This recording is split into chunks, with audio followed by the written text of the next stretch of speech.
You okay? Because all I want to go is,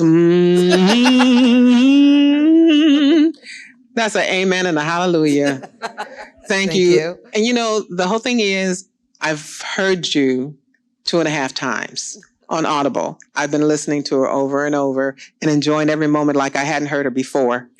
And then I read the book, and I had to stop writing in it because I was writing too thick and it was seeping through. Talk to your publisher. Anyway, but I wanted to start off by saying that this was a quilt, but this isn't not an American-made thing. This is a weave. You have weaved so many layers of our story. For those who've read it, it's our story. And we've lost mothers. And I don't even want to go there, but we have. And we feel that.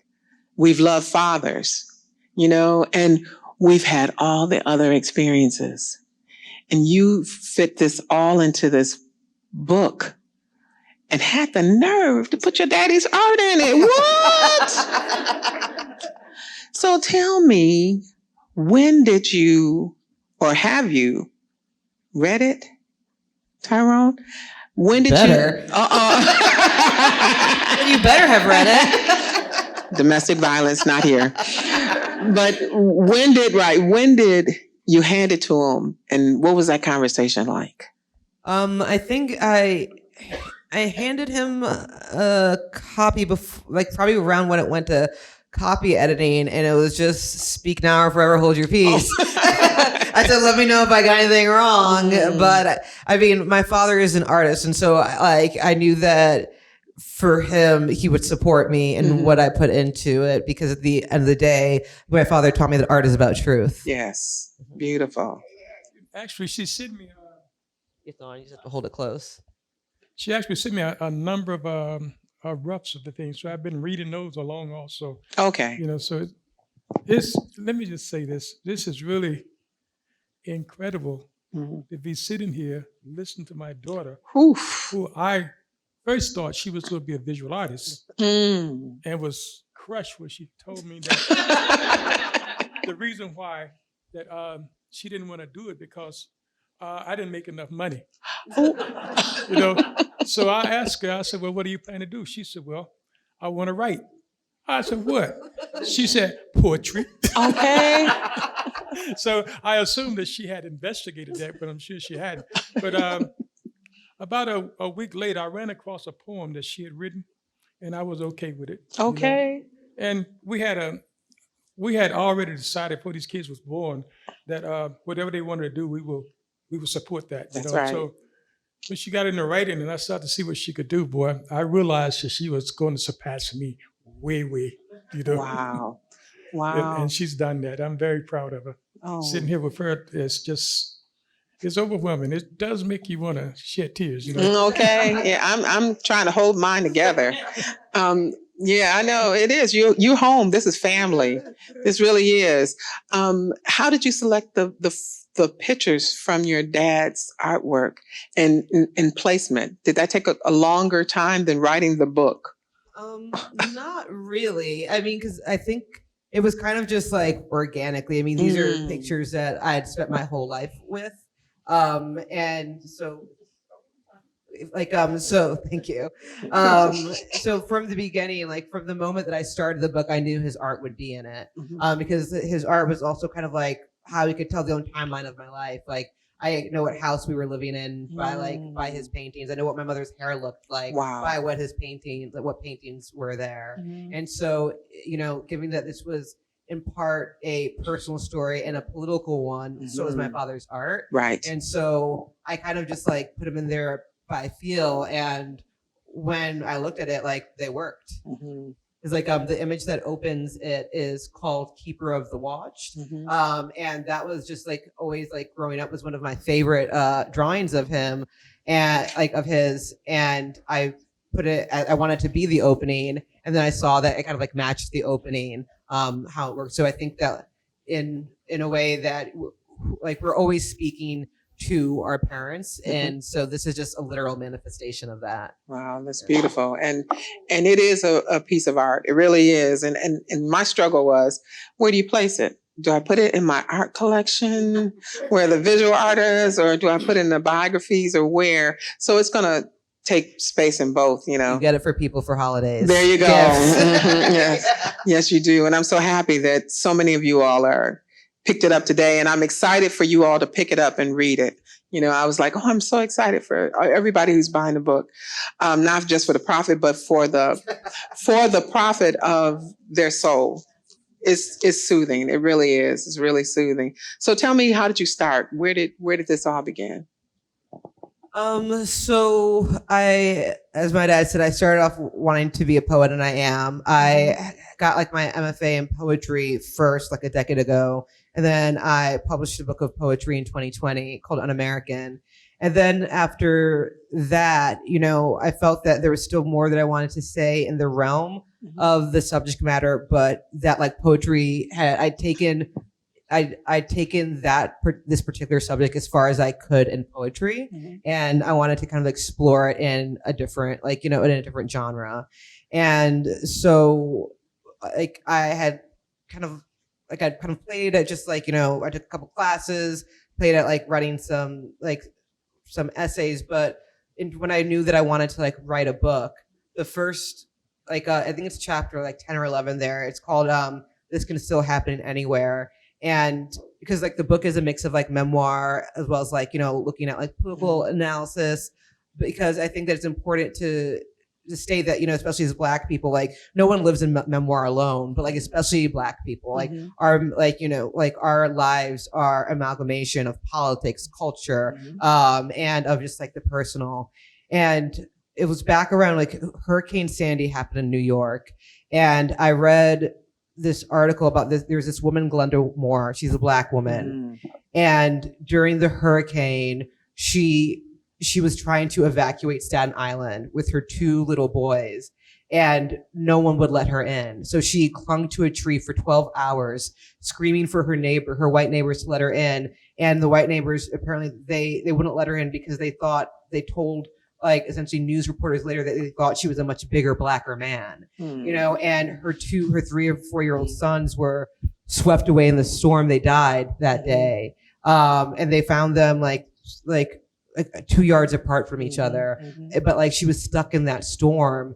And I kept wondering, like, you know, I wanted to make sense of like how this could happen. And it wasn't simply like, it was more than just like, you know, the current moment of racism, right? It was the whole history of everything that had taken like us to that point and taken her to that point, you know, because it reminded me of, you know, this poem that like is the epigraph for this chapter by Cornelius Eady, where he's talking about Susan Smith, who made up this fictional like Black man that like killed her kids when she did it, you know, and just thinking about like just like how so much history has to happen in that moment, you know, for like those boys to be like washed away. Right.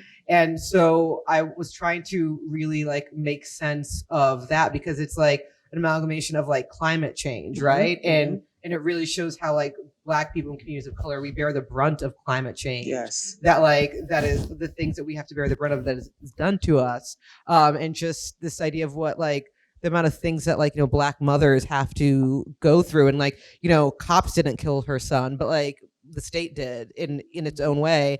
And so that was the first like a chapter that I like really wrote for the book. And like the book is dedicated to her sons, Brandon and Connor Moore, because I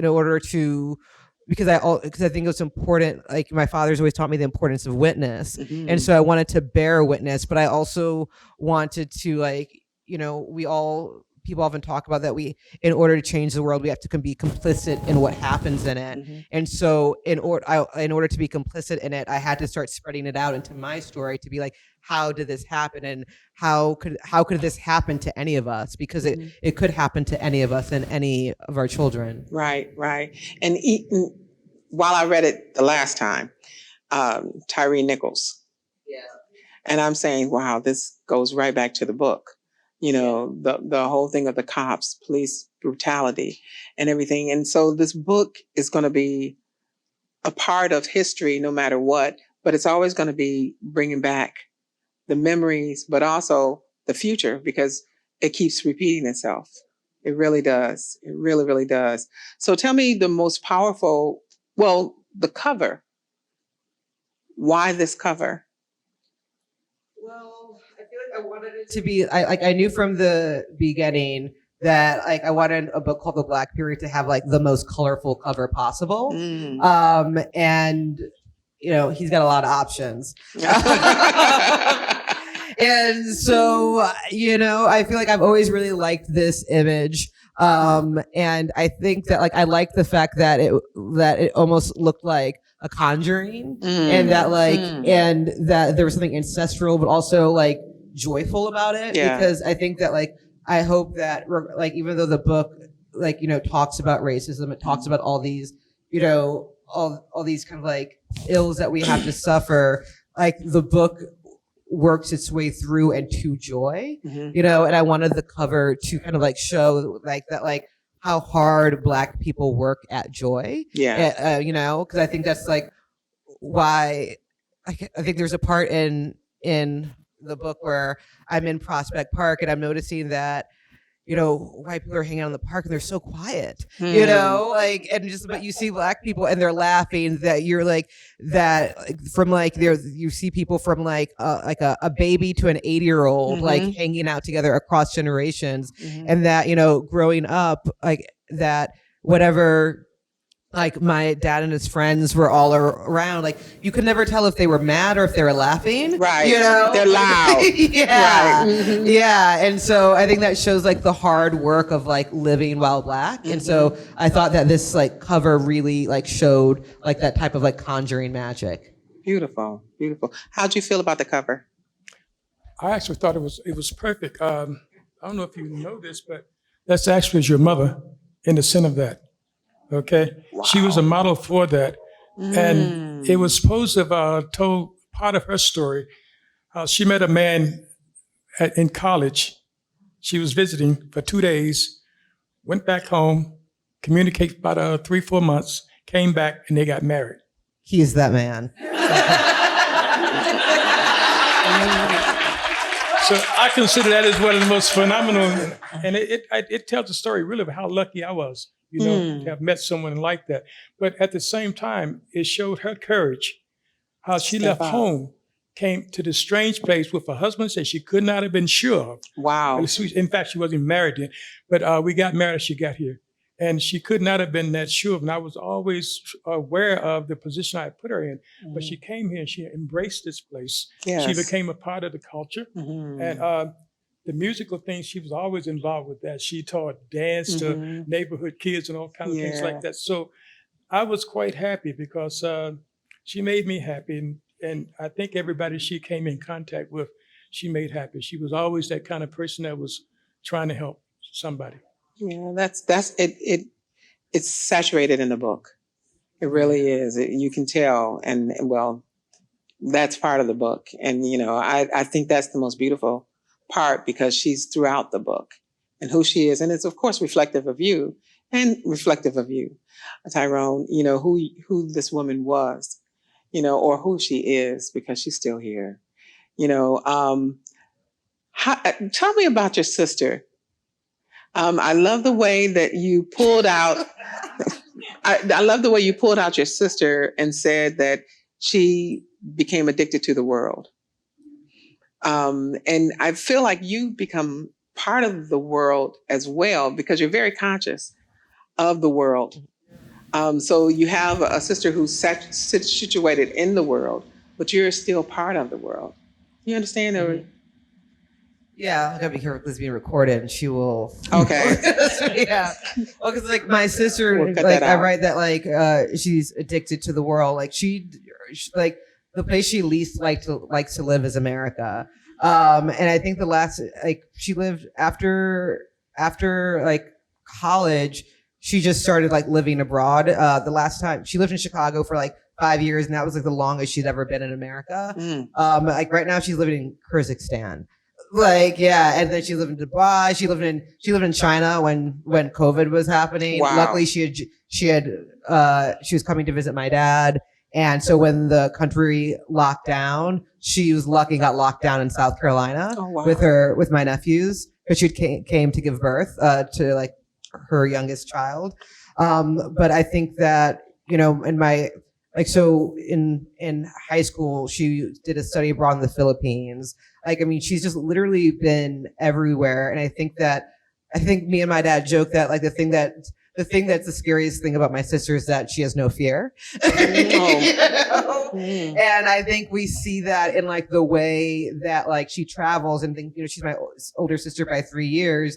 And I think when you're the younger sister, you pay attention to that. And so even before I was ready to like travel out on my own, like through her, I saw it was possible, that there was just so much more of the world to know. And it was like possible for like Black girls to know it. Right. But you were a child basically who had a passport at an early age. Yeah. You know, and so you all traveled. And then coming to the United States, you traveled Massachusetts, then Ohio, correct? Yeah. And then South Carolina. So you had the North, the Midwest, and then South Carolina.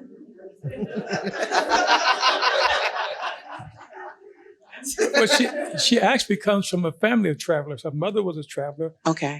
Her older sister was a traveler. Used to take her all kinds of places. You know, that's how I met her mother. She came with her sister to take care of a baby that the older sister just had. Was it here? She was here? She is Ohio University. Oh, okay. She was getting ready to graduate. The final was coming up, right. So she came to take care, and I saw her on the steps one day and spoke. And after that, we like to say it's history. But I also, to that point, I think that, you know, Black people are travelers. Yes. Like, my dad got to Ohio from Alabama because my grandmother was in the tail end of the Great Migration. So we've had to leave before. Yeah. Well, we had that family too. We left Detroit, moved to Iowa to Illinois. While in Illinois, me and the girls went to Ghana and lived for a year. Oh. And then from there, we went to Massachusetts, Illinois, and now South Carolina. And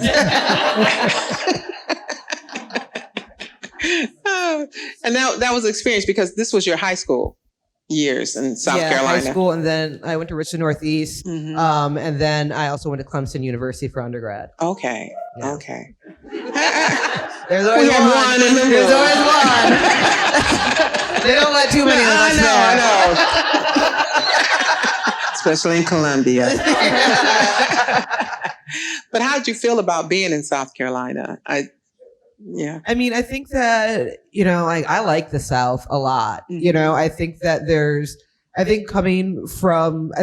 when we first moved from Ohio, I was like 15, and it was culture shock because, you know, in Ohio, like, Black people are like 10% of the population. And then what you hear about the South in kind of just like in just historical record, I got here, and I'm just like, I just couldn't understand why Black people had stayed. Right. You know, but then you get here and you're just like, oh, this is a place that we made. Right.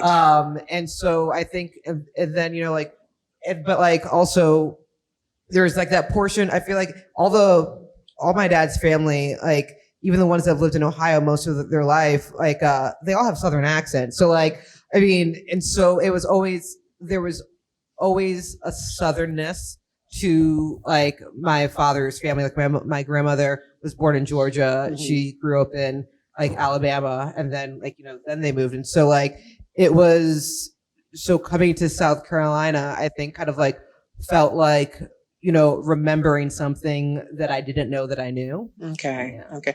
And wow. That's a good point, right? There's a quote, Mia Mingus, we must leave evidence. Yeah. And then you'd say, we have to be our own evidence, our evidence.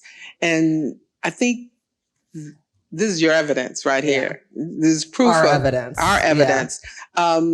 Talking about the Black period, We've all known the Black period. It's a moan, it's a groan. It is that laughter or that room where the men are and they're screaming and you do not know if they're fighting or whatever.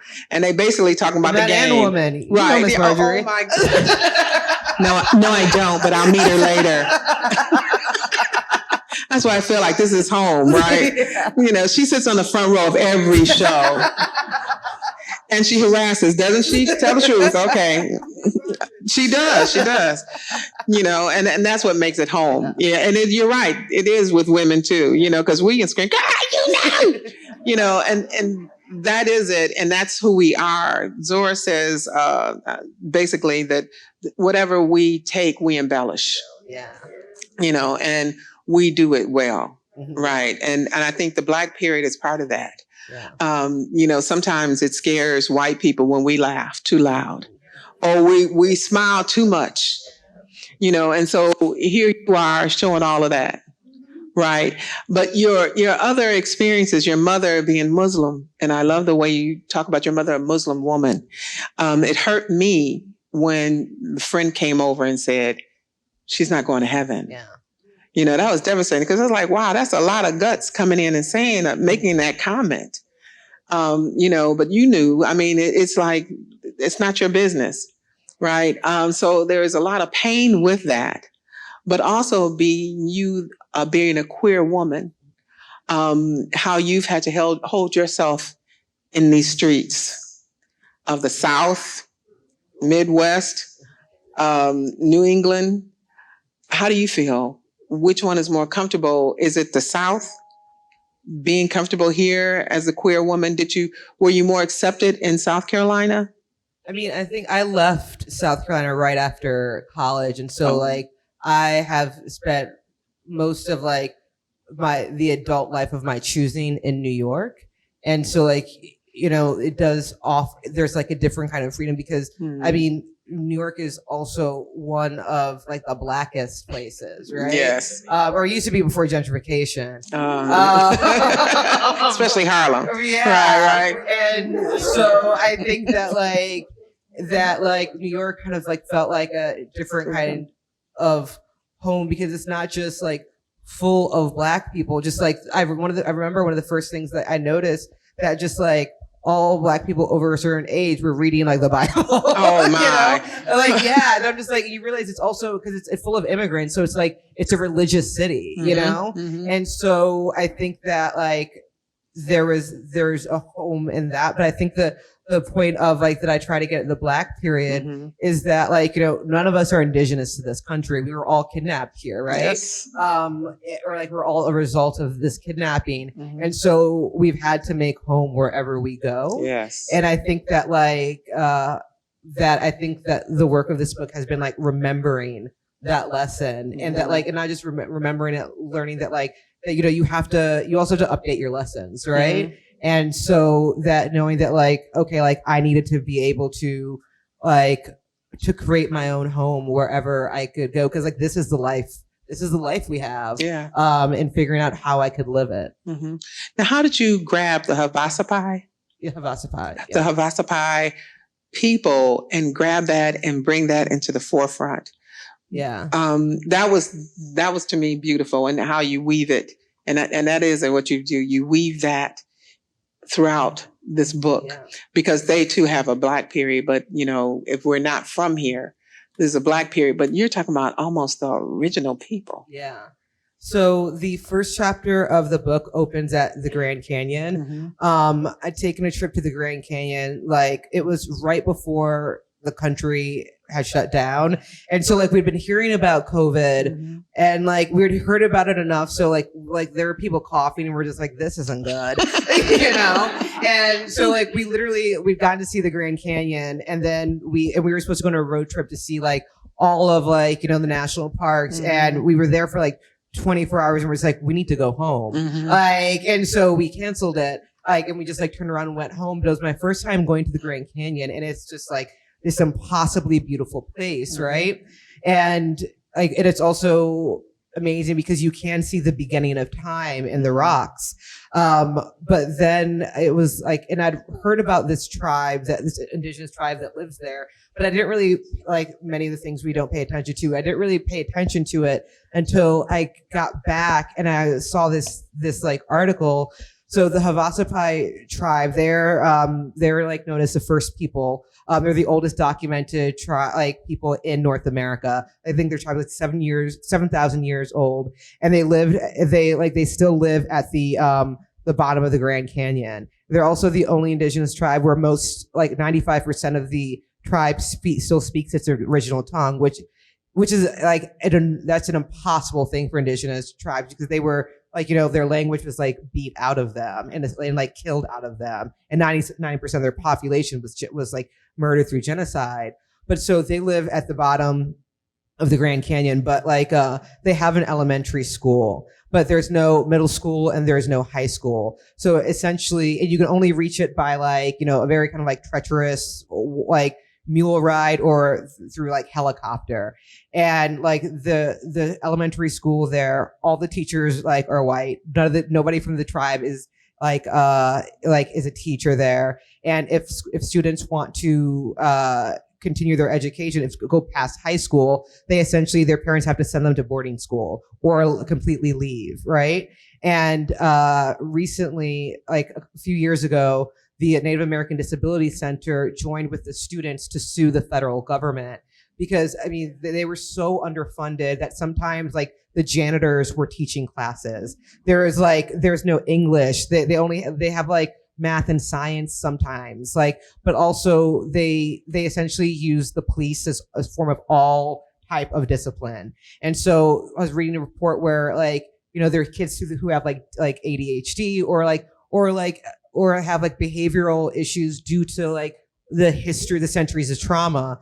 And there was this one student who they sent him to federal court because he pulled a computer wire out of the back of a monitor. And the only reason it got thrown out was because on the court documents, they misspelled his name. But when they send a kid to court, because it's so far away, the kid spends at least a week in jail, right? And it's just like, it's atrocious. And so the students and the parents are just like, they've been fighting for decades, right? So like, they're not people, they're just like Black people, they're fighting for their kids. And so they partnered with the Native American Disability Law Center to sue the federal government. And what I found as I kept looking, what I found really fascinating about that is one of the things that they use as precedent, a court case used as precedent, was a group of students in Compton. So a group of students in Compton had sued the federal government to essentially make complex trauma be under like the Students with Disabilities Act and get funding, because I think that students in Compton, they've seen more death than some some soldiers, right? Right. And so what that like meant was that, like, for example, like one of the students in the Compton cases, she was suing to not have to attend class with her rapist, right? And so so it was talking about like that they need to have resources. And like before, like in Compton, they had every like quarter, there was one teacher who was designated to be the funeral attender because they were going to so many funerals. And so what the Compton students did, they sued to not just have to have more trauma counselors, so they needed that, but to have every single teacher be trained as a trauma counselor. After they did that, in a year, like the suspensions and expulsions went from like an orange level to zero, right? Because they understood that. And so the Havasupai tribe, they used the Compton students victory as precedent. And that struck me that we see Compton in media as just a side of violence or like Ice Cube's Friday, right? Right. But here are two essentially the most under-resourced communities who essentially took on like the Goliath of the federal government and won.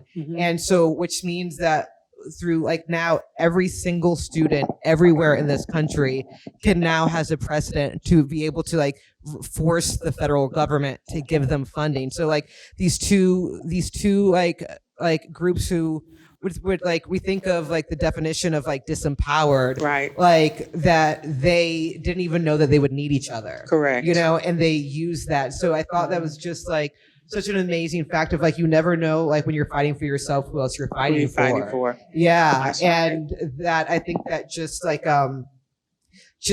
really powerful lesson of just like what we deserve, versus what we get.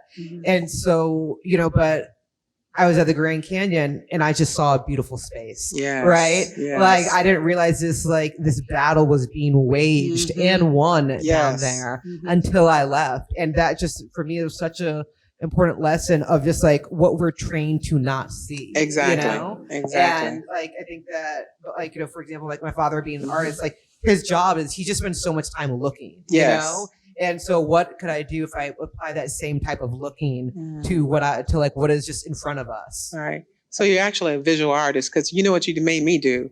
I started looking up everything about them. Yeah. So that's why I'm sitting there going, yeah, I know. Right, yeah. I mean, incredible. It's right. Yeah. Did you? Because I mean, it's just, it's so amazing. And you're sitting there going, but these are some of the original people. But then again, they were trying to slaughter them all and get rid of them just for the land. Yeah. And the Grand Canyon used to be like they used to live at the top of the Grand Canyon during like I think like the winter months and like the bottom in like the summer months, but has been taken over for a national park, right? And so like more just like the theft of like indigenous land is like never ending. That's amazing. I've been told that it's now time for questioning. I cannot believe the time. We just really started. So we're going to take questions. Yeah, I'm out. Oh, no. We're going to take questions, Wilson. Does anyone have any questions? There's your mic. So I had 1,000 questions, but Nancy is an excellent moderator because she asked all of them. Thank you, girl. You want some money for that one? So I want to say thank you. What an amazing, beautiful, I mean, if you haven't read it yet, I think you can tell just from what she read. And by the way she speaks, because she speaks like she writes, it's so beautiful. And Tyrone, you were so right. I doubted you. But when you said your daughter is an amazing writer, you were absolutely correct. Thank you so much. Thank you. Not just for talking about our hurts and our pains, but those of Native Americans. Yes. You talked about going to concentration camp. Yes. It just, to tell your story, but to tell so many other people's stories too, is just amazing. Thank you so much. Thank you. I'll just say to that is one of the things I wanted to show is that even though, like Black people have very different histories from Indigenous people, from like Jewish people, but like what we do have in common is our traumatizers. And what we can do when we recognize that, like that's a different type of like defense you can wage. Can you imagine teaching this in a class? You just need this book for the whole semester. Just break it down. Listen, if there are any teachers in here, teach it. I'm thinking of the syllabus right now. Okay. So this is my year of reading blindly. So that means I don't do any research. I just know they Black. And I go in. And so you, I was just doing that the whole time, like, I am ready for you. And I'm excited, and I'm gonna do a book club with my family, and I'm rooting for you. Thank you so much. Root for you too.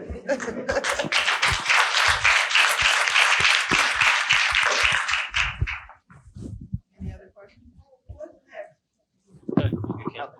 Where was the other one?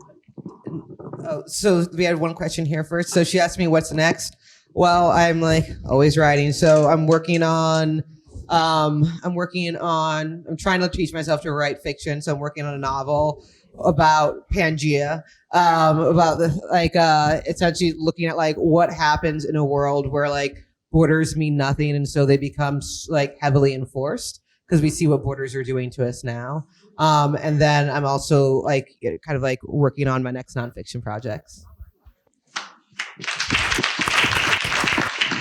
That's kind of similar to what I was going to ask you about your writing process. Are you a journal? Do you journal a lot? No, I don't have the discipline to journal. And I'm only just like, I don't want anyone to find this. So you just researched your own memories. Yeah, I mean, I think that like, you know, in some ways, just like my father's art provides an archive, because we also have we were also the models for his children's books, for his art. So we have like hundreds of, maybe probably thousands of images. And he's like also a really good photographer. So we've got like thousands of images. And like the home videos that we watched, I watched. And then like, you know, their videos that he took from when we lived in Nigeria, that I was able to just like kind of like rewatch as well, to kind of like re-jog my memory that way. So which one is the little girl in white socks only? Oh, that's not me. I was too old. I aged out. Oh, Thankfully. oh, okay. Hello. Hi, Nikki. I'm reading a book that I did not know existed until recently, called The Painter's Mind by Romare Bearden. And it's Bearden is talking about how to paint and how he paints and how he looks. That's what you're talking about, looking very carefully. And I wanted Papa to say something, and then you, Hafizah, to say also about, he talks about edges and spaces and the collage, how the collage is made. And as a poet, I'm crazy about that, because I don't know always how I do what I do, and I'm not looking for the answer to that, but I am looking I love Bearden, and I grew up with Black artists and the Black artist movement. I mean, it was a part of my raising as a young poet. And so I wondered if you steal from Papa unknowingly as the daughter, and the DNA is there, and because you said he looks and then I watch him and then I look, and then I'm just looking at how your writing, to me, has that kind of overlay with the spaces and the edges, and there's the nose, but there's a whole different kind of voluminous body that's not what you think is going to be there. I don't know if that makes sense, but. So, you want to start? Well, I'm a bit of an oddity in how I create. First, I don't do sketches. You can almost never find a sketch of my work, of anything I've actually done. My mother taught me that the best thing I can be in anything I do is to be myself, and also to don't hide your emotions from the rest of the world. Otherwise, you're not who you are, who you think you are. So I grew up that way. When I approach a piece of art, there's nothing pre-planned. I'll look here tonight and I'll see someone out there who would start my subconscious to playing around with it, and it'll flip it back and forth, and it'll bring it forward. If that front side of the mind said, okay, that's a good idea, it would pursue it. If not, it would throw it out. So even when the idea gels, I still can't start it until I find my center, the centerpiece of the work. And from that, my work is built from the idea, the centerpiece, and then everything else is sort of filled in, and is meant to enhance the idea, original thought that's there. One of the things I insist about my work is that one cannot come look at my work and not feel. I believe that our culture and the society in which we live has taught us to separate ourselves from everybody else. And quite often you can go through galleries and museums and you see art, and people are just engrossed in talking about it. But when you walk by, you don't feel a thing. And if I create a piece of art like that, then I failed, and you'll never see it, because I'll eventually go back, and if there's something there, I'll go back and I'll reformulate the idea and the thought behind it and actually the plan. I'm not overly concerned about some of the technical aspects that a lot of artists are concerned about, things we got taught in school. My compositions are my compositions. My compositions are designed to enhance the idea, not always to be physically balanced. It doesn't bother me sometimes if an eye is too high or too low, because what I've discovered about that is that very few of us have eyes that are absolutely correct, And all of that, I think you can look at a kid when he was young and his eyes sitting straight. But as he grows older, I think the things that he run into, the things that are the pressure that's brought to bear in just trying to survive as a Black kid in this world, that eye might drop and droop and do all kinds of things, So I look for those kinds of things. I'm not looking for. I think everything is beautiful to me, pretty much. I very rarely see something that turns me off. And one of my problems, I think, is that I'm a little bit soft in many ways. Hush, Marjorie. And I don't like to see people unhappy. And I would like for my work to bring that kind of happiness to a person, but I also know too that you can. We are people that we can look happy all the time, but if I'm in this crowd, we can everybody be laughing and joking, carrying. But what I'm looking for is that thing that shows me that real person when he thinks that no one is watching him. That expression flies across our face. I think you can see my work is in all of my images, and that's because all of us have it. It's come from a history of struggle, just being constantly told you can't, or being afraid daily, I mean, I don't know. I mean, Black people wake up in the morning not afraid of something, It's just, our world is just full of it, So I don't know. I love Bearden's work, but like I say, my mother taught me to be who I was, and I've never wanted to draw or paint like anybody else, And sometimes I think you suffer for it, because you're not part of the mainstream. You see, so I don't know. I just try to be the best possible artist that I can possibly be, and when I can, just an example. And I'm not playing up to the museum. The museum did something really important for me. 2016, I did a body of work in which, for the first time in my life, I thought I truly understood how to make the universal statement. Because my work has always been pursuing that, being able to talk to everybody, in spite of the fact that my subjects are basically Black. I can paint whites, but I choose to paint Blacks because those are people that I think that's where the emotion lies, So when I was working on this show, we kept going back and forth about a theme. And I think one was just Charcoals by Tyrone Geter, something like that, But I was sitting there one night, and this thought popped in my head because I come from a family of really strong women, They had their issues, but they were really strong women.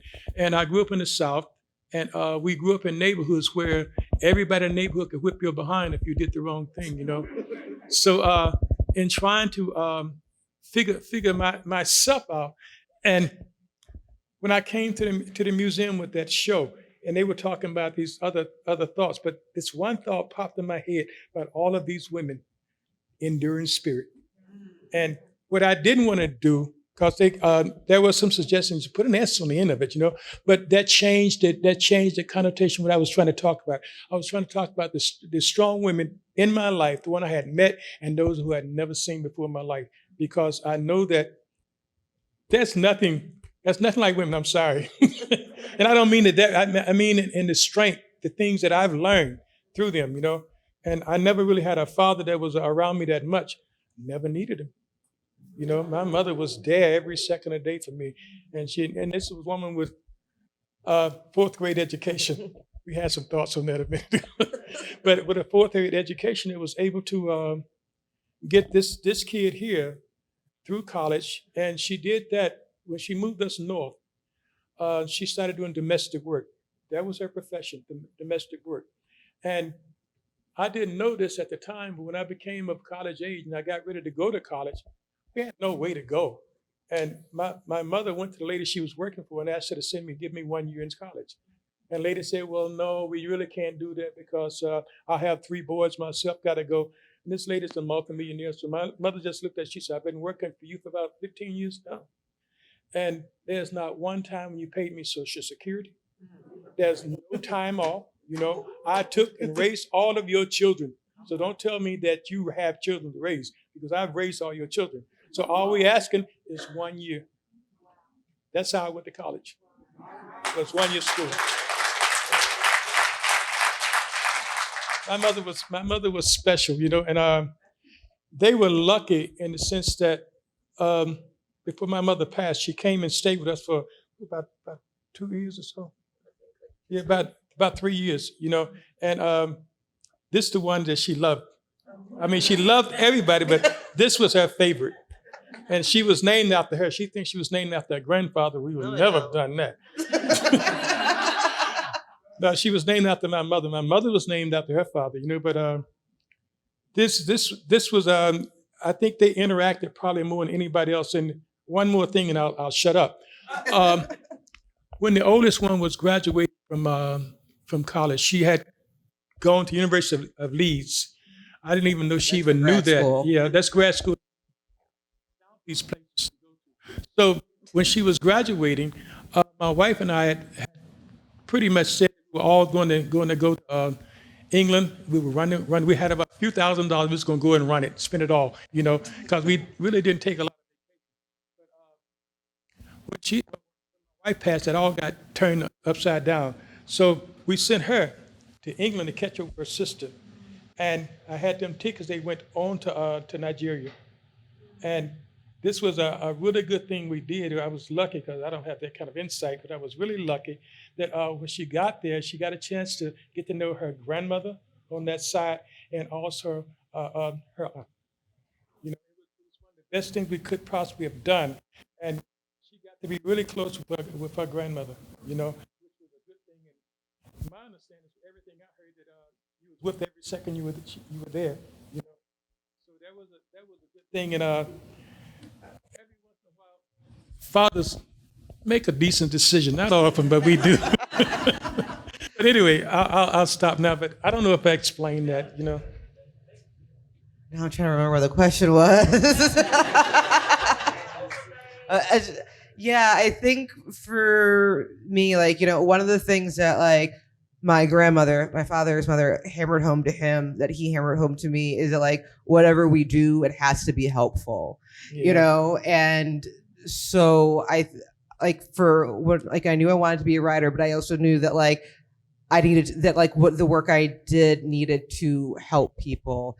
And with this book, I think, you know, what I really wanted to do was kind of like untangle the knots, because I think it's really that if like you think that like if your life is this way mysteriously, it'll drive you crazy. If you're just like I'm underpaid just because of me, it'll just drive you crazy. And that's also not, it's not true, but it's what they want. And so, for example, like, you know, one of the things like, you know, through my mother's death that I'm showing is that like grief is a political condition. That, you know, that yes, it's hard to grieve your mother, but also it's hard to grieve a Muslim mother 2 years after 9/11 during a time when everyone is glad when a Muslim person's dead, you know? And so I really wanted to kind of to just make the invisible known. And then I think in terms of like how I put it together, I think like I wanted each chapter to essentially feel like it's subject matter. And, you know, so like, you know, like if for my dad's art, like, you know, he's got like different styles through the years. And so I wanted to be able to like kind of like also do that myself, to make everything like a little different. But I think my main like impetus for how I crafted the book was, I think, essentially came from like my sensibility as a poet. Like, you know, and like, you know, my favorite poetic tool is a line break. I think that it's one of those, it's it's one of like the deepest forms of trust between like the reader and the writer, that we don't need to know, like we don't need the reader to know exactly what we mean, but we know that like if we give them enough, they'll build a bridge to get there. Yeah. And so I was really curious for this book, like how could I recreate line breaks and like the feeling of line breaks in prose? And, and also that like, that's how our minds work. We're never just like in a moment. Like we're here, we're thinking about the things we have to do. Maybe someone like You Love Who's Dead pops up, but like we essentially live all time at once. And so like, I work in publishing, and one of the things that you often hear like white publishers say to Black people is that like, you have to pick one thing to talk about, that there's always this idea that like, there's no way that readers can possibly grasp what we have to go through. So essentially our only option is alienation, which is just like, I'm just like, well, that's like, I don't think that's true. And so I essentially like, I wanted to write something that like respected Black people, and so that like, I know how much we have to juggle at once. And so like, I will try to like live up to that for that reflection.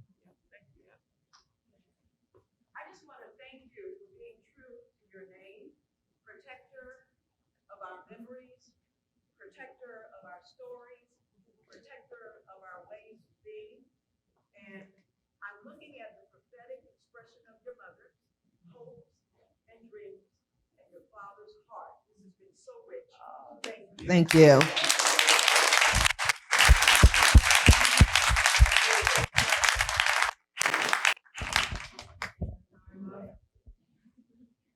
Questions or time up? Any more questions?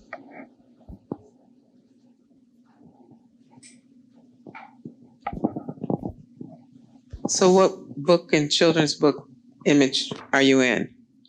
Let's see. I'm in Dawn of the Round to It. I'm in Irene and the Big Fine Nickel.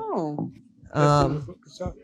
No, White Sox Only is the one in the book, but that's not me. Yeah, That's not her? Filling daddy's shoes. Oh yeah, but that's a picture. I mean, like I'm in like, I'm also in like 80% of the pictures before 1990. Oh, okay. Okay. Yeah, because I was like, oh, you're not White Sox Only. No. Who was the model for White Sox Only? A little girl I ran across when we were living in Akron. Okay. Yeah. My father will ask anyone if he could draw them. Oh. There you go. Wow. We're looking for faces now for a final piece for this project I'm doing. So Watch out. Okay. And that's another thought. Children's book. Have you thought about doing a children's book with your dad? Children's books are hard, like to write. They're actually quite hard to write. And so like maybe one day, but I feel like I have a lot of learning to do. Okay. Before I can just like step up and like claim I can do it. There you go. Yeah. Yeah, I do. Yeah. Like some people believe they can. Yeah, some people think it's easy, but it's like, Right. it's like a very hard genre. Right. All of a sudden, all these celebrities are now children's authors. No, baby, you can't. Kids are listening. I've illustrated about 10 of them. She's 13. No, it's about 10. That does a lot of covers, things like that. Okay. And I don't know how you guys do it. I mean, the first one I did, oh boy, I did one. And I must have, okay. The first one I did was Irene and the Big Fine Nickel. And I did 3 sets of drawings for that, sketches. And each time I would do a set, they would ask for another one, right. So finally, I just got sick. I called the publisher and told them I was done with this book. You take it back, And he told me, he said, well, what was happening was this, and I just found out about it. Each time you sent one, they passed it around. They liked it so much, they want to see what else you could do. Oh, no. So he told me that just take any set you want to, and you complete it and just send it in. There was no corrections for that book. I was really fortunate, But it is a tough thing to do to please all of those people there. I know the writing must be the same, but those images, oh God, and you don't want them to touch your images, but some will try to do that also, But no, I stopped about 10 years ago, I guess, at least that, maybe longer. And I just haven't felt like going back. It's too much work.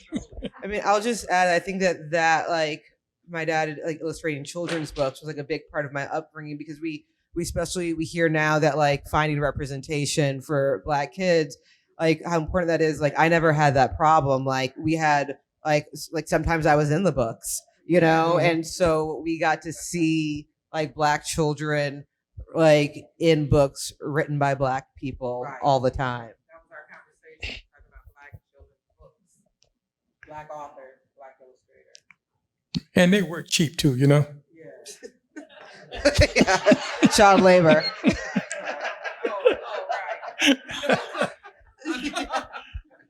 You got fed. Any more questions?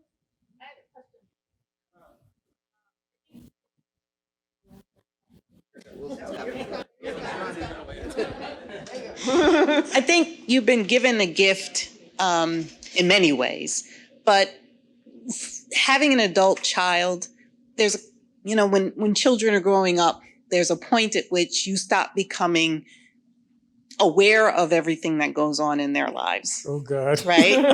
Thank God. In a good way. In a good way. So it's a gift, maybe, and maybe not so much of a gift, to have been able to see through this book your daughter's life. So how has that been for you? Careful. That's really is I knew it was a trick question to also knowing you, But when I reading this book, it's a part of it is surprise. But there's certain things I had gleaned about my daughter long before she actually even said it, And when I saw that part, I decided that my daughters were my daughters. No matter what they did, it didn't change them. They were still my daughters, So my thing was to, my thing, you can. Yeah. Anyway,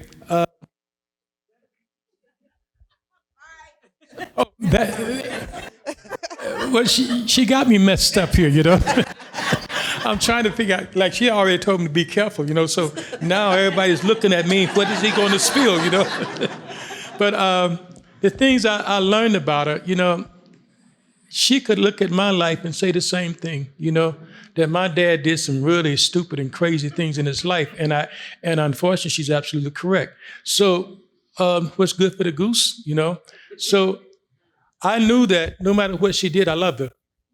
And if I made issue of that, I run the risk of losing my daughter, And I think I told you once, there's no way I would ever lose my daughters, Because, they've kept me alive in all these years, So, no, there's nothing that they could do that would make me not be proud of them, If they do something wrong, I tell them, But your kids are your kids, Yep, so I hope I answered that as much as I'm going to. I tell you. Yes, you're right. Through some Black periods, Yeah, but it's also Black love, especially when right after your mother dies, your father gets ill. And that moment. Oh, that was a trip. That was something. I cried through this book.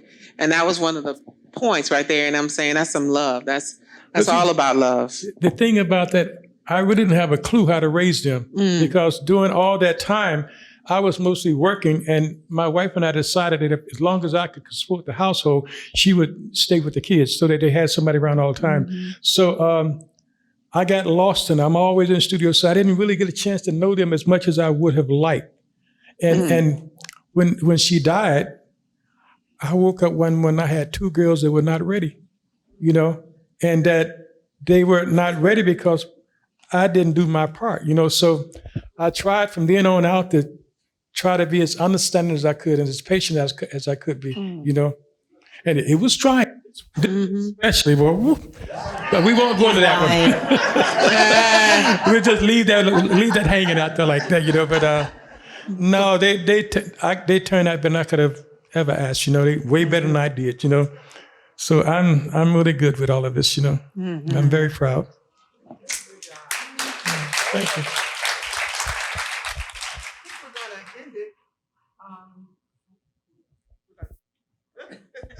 Batteries down. But we're going to end this conversation. I want to tell you how much I appreciated this. I've been so nervous Thank about you. it. I've had a couple bottles of wine before I got here. Very selfish. Very selfish. I really want to appreciate. I want to thank you. I want to thank you for the book. I want to, and like I said, I'm glad that you're outside of my book, and I love you. And I want to thank you for producing this person because good work, And when you talked about, after your mom died, you met him more intimately than anything. Oh, thank you. You met him more intimately than anything because of his healing. So you got to know your dad. You really did, and in one way or another. But I really want to thank you both for being here. This is monumental. No one else is going to get this. Today show didn't get it. Good Morning America ain't getting this. Because the two of you together, because the book is both of you, but I just want to thank you. This was great. Thank you. And thank you all for coming.